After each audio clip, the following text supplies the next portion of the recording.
Welcome to the Deep Dive. Today, we're really getting into a critical and, let's be honest, very tangled area. The whole situation with Ukraine, Russia, and the U.S. Specifically, we want to look at the dynamics between, well, Trump, Putin, and Zelenskyy. Yeah, the sources you shared, PBS, BBC, AP, Carnegie, and others, they paint a really complex picture, don't they? These relationships are just so intertwined with the diplomacy or lack thereof. Exactly. So our mission today is to try and unpack these dynamics, understand the different viewpoints, and figure out what it all means for the war and the bigger international picture. Okay, where should we start? Maybe Trump and Putin? Sounds good. The PBS reporting really highlights something interesting, how Trump seems to keep coming back to the Russia investigation. Right. It suggests that whole experience really shapes how he sees the Ukraine war now and his relationship with Putin. He even said something like Putin went through hell with him over it. Yeah, referring to that whole investigation into his 2016 campaign's links to Russia. Which, let's remember, found Russia did interfere, and the Trump campaign will welcome the help, but didn't find illegal collusion. Right. But that moment in Helsinki in 2018, that really sticks out, where he seemed to side with Putin's denials over his own intelligence agencies. It absolutely does. It kind of set a tone, didn't it? A skepticism towards U.S. intelligence on Russia, a willingness to, let's say, accept Putin's version. And that dynamic likely still plays a role. Okay, so that's Trump and Putin. What about Trump and Zelenskyy? The PBS piece called it a fraught past. Fraud is a good word. I mean, Zelenskyy was right at the center of Trump's first impeachment. Ah, yes, that 2019 phone call. Do us a favor call. Remind us what the core issue was there. Well, basically, Trump asked Zelenskyy to investigate the Bidens, Hunter Biden specifically, right before the 2020 election. And crucially, U.S. military aid to Ukraine was held up around that same time. Leading to accusations he was using aid as leverage for, personal political gain. Exactly. And there was also that whole discredited theory Trump seemed to buy into that Ukraine, not Russia, interfered in 2016. So, yeah, a history there. Definite distrust. Definitely. Okay, fast forward to more recently. AP News is reporting Trump has now paused U.S. military aid to Ukraine again. Yeah, and he's really leaning on Zelenskyy for a quick end to the war. He apparently called Zelenskyy's comment that the end is still very, very far away the worst statement. Big criticism. Wow. So what's the stated reason for pausing the aid this time? Well, according to a White House official cited by AP, Trump wants Zelenskyy committed to a peace deal. The pause is supposed to, quote, ensure that it is contributing to a solution. So the implication is Trump thinks Zelenskyy isn't committed enough to ending it quickly. It seems that way. But Zelenskyy's response, also in AP, was pretty clear. He pushed back, emphasizing the need for real peace, through actual diplomacy. And he stressed that Ukrainians want peace more than anyone, given the devastation. He also, importantly, refuted Trump's claim that Ukraine started the war. Right, calling it Russian disinformation, which NPR also noted. So if we try to connect these dots, Trump's view seems heavily influenced by these past relationships, right?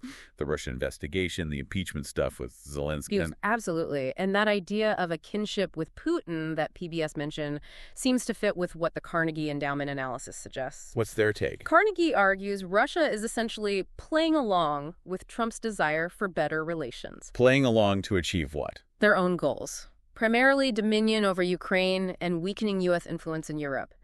They really resent the post-Cold War setup where the U.S. was dominant in European security. So Putin wants what do they call it, neutered Ukraine?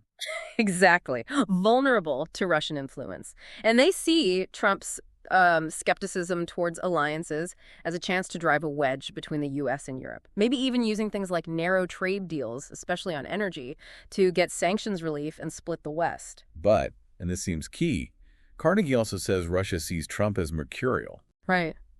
They're not about to change their whole foreign policy or ditch allies like China just for potentially temporary good vibes with the U.S.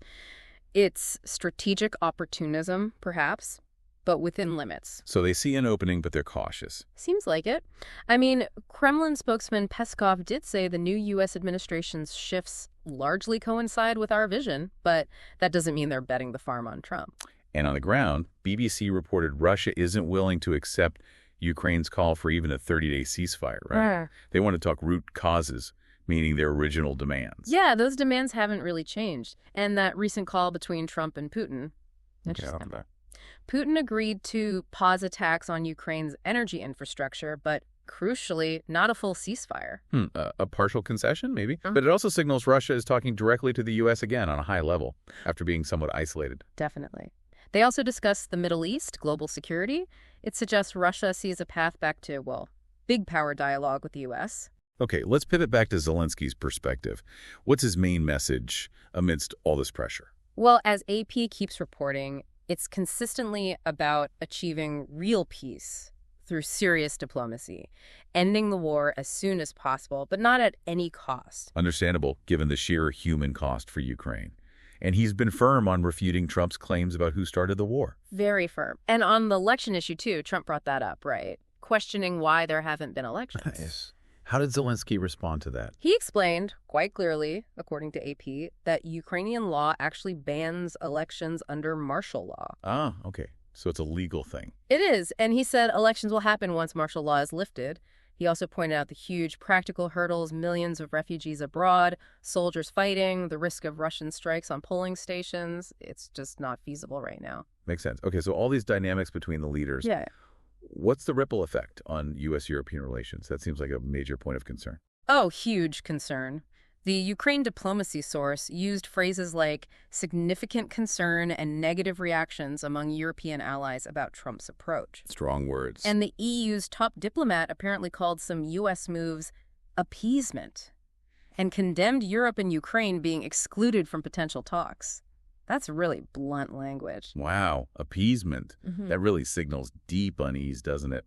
Questioning U.S. reliability, worried Trump is undermining the united front against Putin. Exactly. And it's fueling talk in Europe about strategic autonomy, as the Atlantic Council puts it. Meaning Europe taking more charge of its own security, less reliance on the U.S. Precisely. More independent action, maybe the EU playing a bigger role in Ukraine's security. Some countries, like France and the UK, have even talked about sending military experts, maybe limited troops to non-conflict zones. But is Europe really unified on that? The Atlantic Council piece seemed to suggest otherwise. No, not unified at all. Germany, for example, is in a tough spot, very reliant on the U.S. historically, struggling to boost its own defense spending and readiness quickly. And Italy? Significant contributor to things like NATO, but their military is apparently quite stretched.